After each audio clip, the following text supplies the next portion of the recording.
Hi there, aspiring children's book authors. In today's video, I'm going to share some really important insights that are going to help you grow as a writer. And once you know these points that I'm going to share today, you'll never look at your story the same way again, which is a good thing because you'll be able to develop a different eye, a different perspective while looking at your stories and be able to identify anything that you had previously overlooked, any issues that you're not addressing, anything that's not working and needs to be fixed. And it will really expand your perspective and make you more analytical, more objective when you're revising your stories, when you are getting them ready for submission. Because the last thing you want is rejections from agents and editors or not hearing back. What you want is to grab their attention once they read your story. And for that to happen, it really needs to be excellent, exceptional, to stand out, and to be very polished because this business is competitive and you have to give it the best chance of success when you're doing it right and you're revising and polishing and preparing your story for submission. So, throughout my years working with so many clients, I identified 10 points that are really, really crucial, but a lot of people get them wrong and they're just sabotaging themselves and killing their chances of getting their story noticed and picked by a publisher or an agent. So these are really important. So I'm going to go ahead and share screen and we'll get started. So no fluff, just the truth about what it takes to really stand out. And that's why you should be able to see it. Okay, so the brutal truth, does your children's book have what it really takes to get published? And we're going to find out right now. You're going to put it to the test and find out. Okay, so let's see if this is going to work. Okay, so like I said, the 10 points, this is like a checklist that will reveal if your story stands a chance in publishing. And if not, you'll be aware of these things and you'll be able to fix them from now on. Look for them and spot them. Okay, so the first thing is your story is not rhyming unless, and this is a big unless you are super professional and knowledgeable with your rhyming. You're very intentional. You are very clear on what your rhyme scheme is.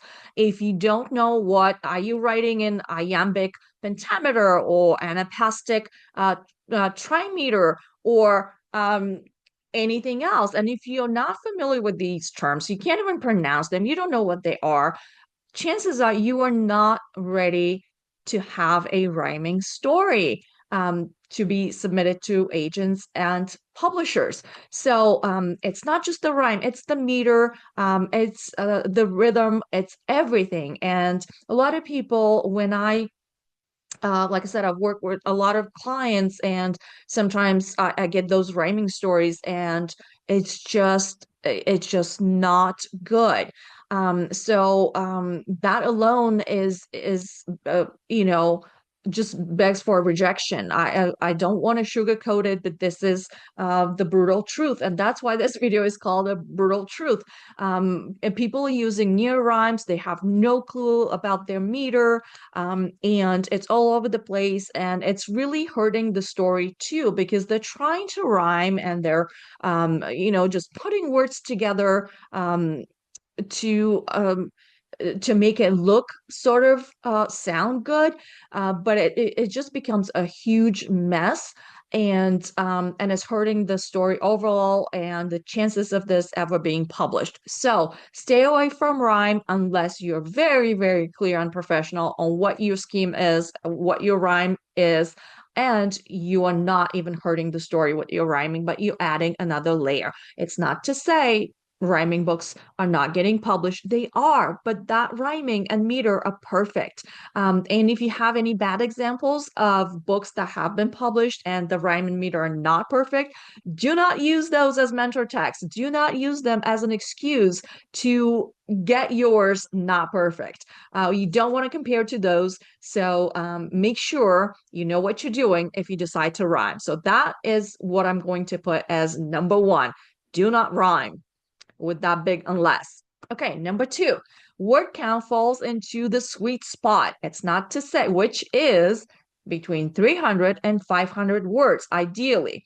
Not to say that, books over 500 words are not getting published, but they have a really good reason to have that many words. And you can use this word count sweet spot as an indicator like on your very early rounds of revisions to see whether or not the story might need some cutting, some tightening, and just remove all the extra words that are not contributing and try to cut as much as possible and tell a good story in as few words as possible.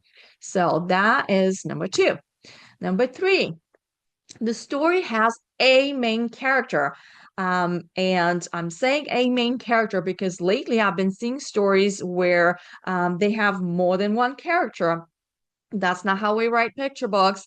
Um, you know, Kids need to have a single character that they identify with and they root for, and they can understand, they like, and they see themselves in that character, whether that's animal, human character, or inanimate object. We have a single character and we're looking through their perspective, we're experiencing the story and their journey through their point of view. And we don't want many characters to be our main characters. We just want one main character, and then we have supporting characters. And that character, again, needs to be kid friendly, kid centered, and something that our audience will identify with.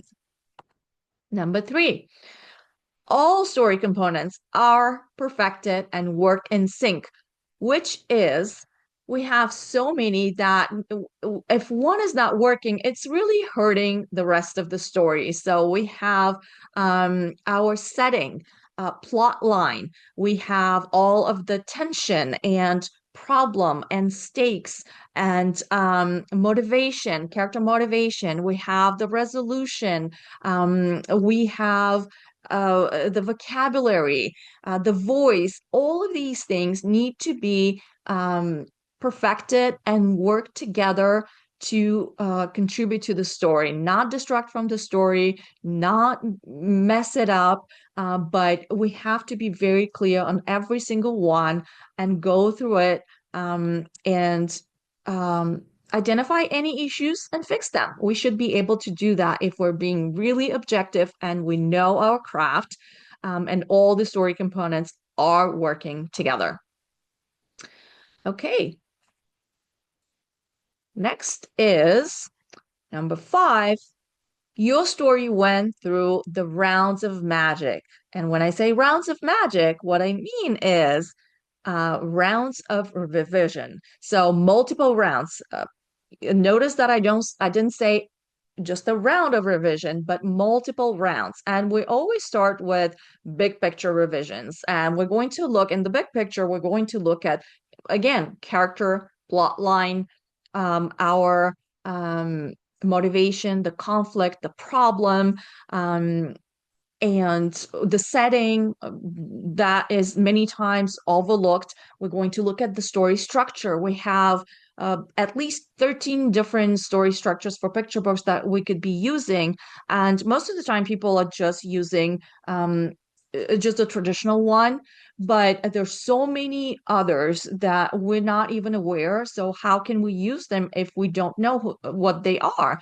So we need to really go deep into the craft and pick the right structure, so that we know why we're doing that for our story. And sometimes different structures work for different types of stories. And even um, changing a few things like the setting or the structure can make you elevate your story, really. So you have to be very intentional and clear on all of these elements. And with your rounds of revisions, again, start with your big picture revisions, go through all of these elements, and then move on to the line edits where you're going to look for filler words, things like just, or really, or suddenly, and remove all of those. Remove all of your adverbs that you don't need. Remove all of your passive voice, and make sure your nouns are really specific and your verbs are very strong. So in the line edits, you're going to look at dialogue. Is it childlike?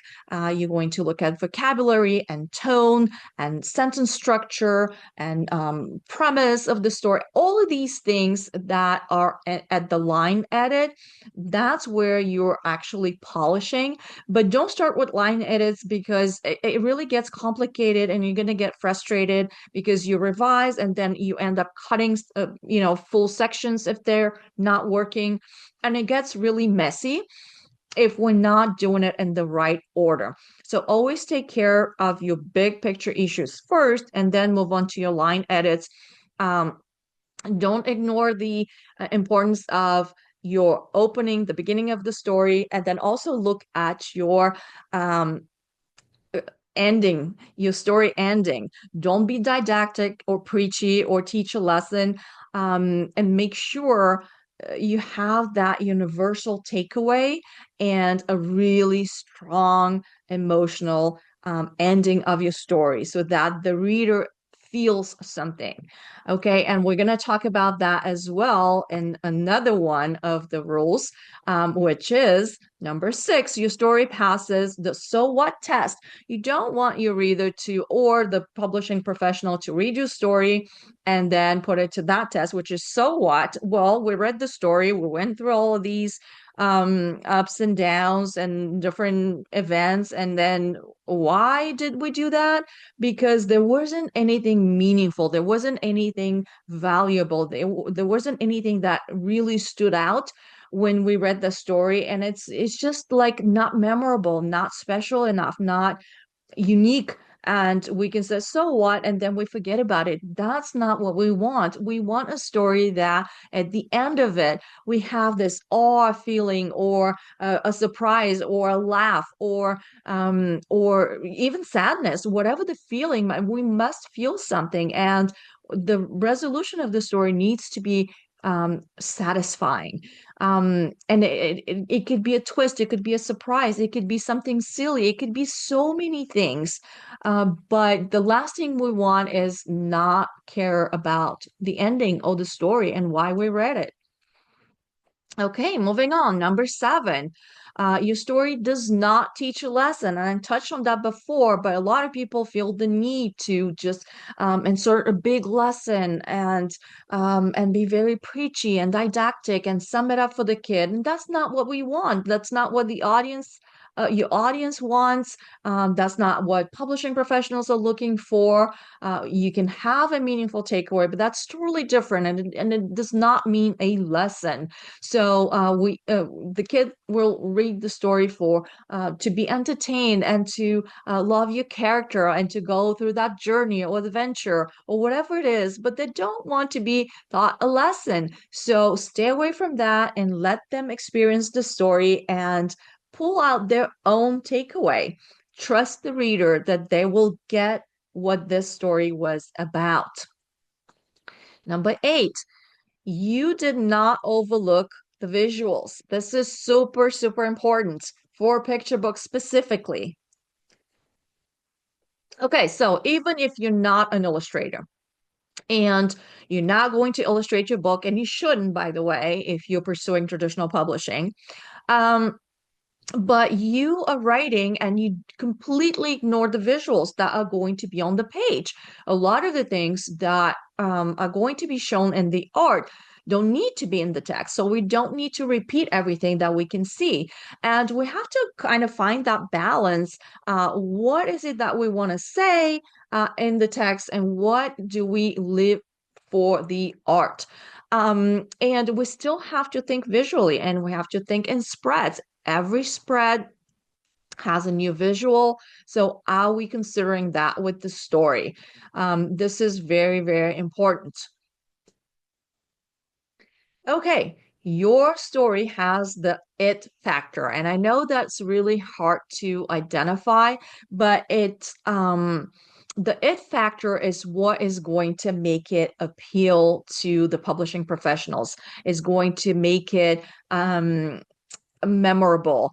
And kids will read it, they want to reread it, parents are recommending it to other parents, educators are you know um, taking it for their classroom, and everyone is excited about that book. That has the it factor, okay? Whether that's character or it's really sweet story or it's something really that stands out, something that we remember and we want to go back to. This is the it factor. The more of that you have, the better your chance of publication.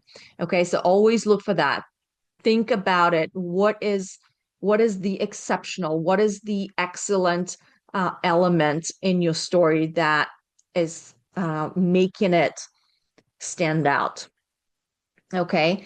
Number 10, you have read at least 20 or more new books. When I say new books, I mean recently published in the last 2, 3 years, picture books.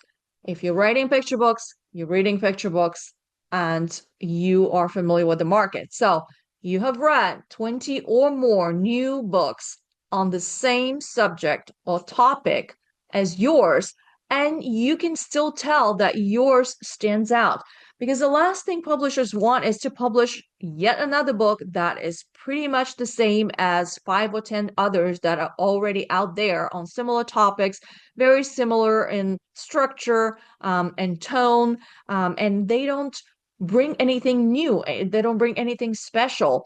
And a lot of the topics, yes, they are evergreen and we'll always have books on friendship and grandparents and first day of school and holidays and all of that. But we're always looking for that fresh angle, for that fresh perspective or character or something unusual, something that is really memorable. So if you have read those books and you can still tell, yes, my story is different. Yes, my story stands out. It is not the same as all these other books. Then that it's a really good indicator that you're onto something. And I have even some bonuses. Bonus ninja double check marks. Okay. So, first one is you have received feedback from a seasoned professional, industry professional, not your neighbor, your mom, your cousin, or your own kids, even though that's great. But you have received constructive professional feedback, and it tells you that your story is really ready for submission. And the other one is you took a children's book writing course and honed your craft so that you're really, really clear on your writing, on your craft. You know the rules of writing, you know the guidelines. If you want to break the rules, you can break the rules, but you are intentional about it and you know why you're doing that. You have a specific reason for it.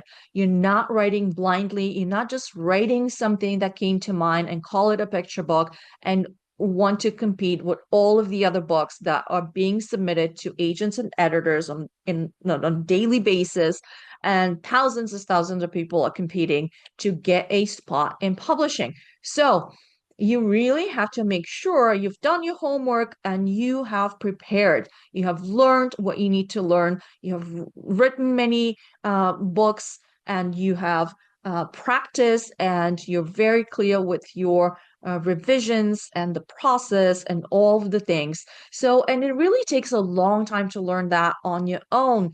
It really takes a lot of mistakes if you wanted to figure it out by yourself. So I really don't recommend that. And these are the best ways to get a course. If get familiar with the craft of writing in your particular genre, and then get feedback from someone who knows what they're talking about, someone who knows what they're doing. And you may be thinking, well, Rosie, that's great, but where am I going to get feedback from an industry professional? And where do I find a course? And I am glad you asked because I have you covered. And this is what I am going to recommend because this course, yes, it is my own, but I've created it based on 20 plus years of experience, based on working with so many clients and giving so many critiques and seeing so many and making my own mistakes when I first started, really for years and years and years. So everything that you need to know in the right order, step by step, it's self-paced, but also you'll be able to get feedback because once you come into our community, you are going to be connected with agents and editors and myself as a writing coach and the community of hundreds of writers. So check it out, consider it if it's something for you. I invite you to join the community. But yes, this is the ultimate picture book writing course. And it covers everything from writing, revising, structuring, formatting, query letter and submissions, agents and editors directories, like I mentioned, expert feedback, marketing and building an author brand, and so much more. You can go through all of these resources and check them for yourself. The link will be in the description, so make sure you check it out. Subscribe to my channel for more videos like this, and leave me a comment if there's anything specific that you need to know or you need me to cover in future videos. And I will be sure to do that. So I hope you'll be back. Happy writing and happy revising. Until next time.